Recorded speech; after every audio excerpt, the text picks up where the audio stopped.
Hello, friends. It's time again for the Midweek Update. Let's review all the most important financial news that's happening this week. And our focus today is the rise of labor. Here's what happened. Our first and biggest story, we had a historic moment as President Joe Biden joins the striking UAW line. The UAW, of course, represents the nation's auto workers, and they are currently negotiating with Ford, GM, and Stellantis, formerly known as the Chrysler Corporation, for what amounts to a 40% raise in 4 years. Now, no sitting president has ever stepped into a labor negotiation like this, but President Biden traveled to Detroit to join the striking workers, telling them, quote, "Stick with it, and they deserve what they've earned." Now, this is an important story, and here's what I think it means. Basically, presidential history was made this week, and I think organized labor around the country and the world is going to look at what happened and decide, hey, this is their time. If the president is with you, you know it's your time.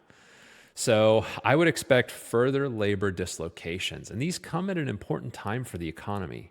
We just got done with the supply shocks. We just got done with the labor shortage. So it finally felt like the economy is going to start moving under its own power without any maybe sand in the gears.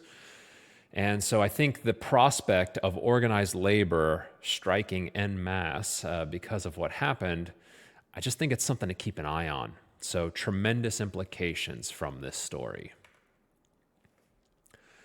Our second story is the tenuous end of the WGA strike, which was very interesting in how it finally resolved. Now, the WGA, it's the Writers Guild of America. This is the Hollywood strike, essentially how you might know it. But this was 148 days. This was the second longest strike in WGA history. And the Wall Street Journal did an excellent piece on what the final deal looks like. Here's what they're reporting.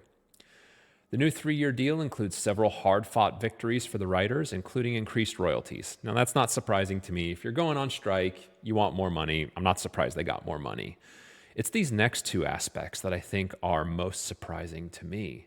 Mandatory staffing for television writing rooms. Now, that seems a little odd. It seems sort of like protecting maybe the old types of jobs.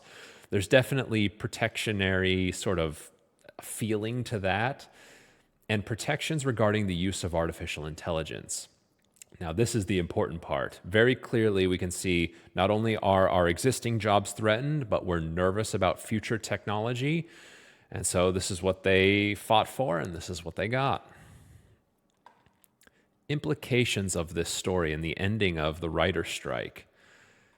I think if you look at this story, you can really feel the disruptive impact of future technologies like AI and EVs in the UAW story. You can feel like it's labor versus technology here, and you can really feel it in these negotiations.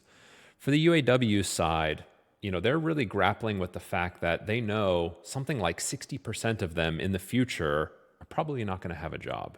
An EV is a simpler machine. You don't need as much parts. You just don't need as much manpower to manufacture EVs. They clearly see where the future is. And even on the writer's side, creatives everywhere are very nervous about AI and what it's going to do. And this is a tough one. If you haven't experienced AI yet, it's very tough for you to understand why they're trying to protect as much as possible. And so I've got a little demonstration for you. What do you think about this background? This background that I picked for the weekend update. You might see these beautiful cotton candy skies, the nice pinks and blues. You've got the ocean here. Maybe you got some of the seagulls in the sky. Looks pretty nice, right? You might be thinking, how did I get this background? Did I pay a company? Did I find a graphics artist? Did I, is this a famous painting somewhere? Did I do this myself? Well, yes, I did, but also, no, I didn't do it myself in a way. This background that you're looking at right now is AI. I wanted a background for the weekend update, or for the midweek update, and here's what we have.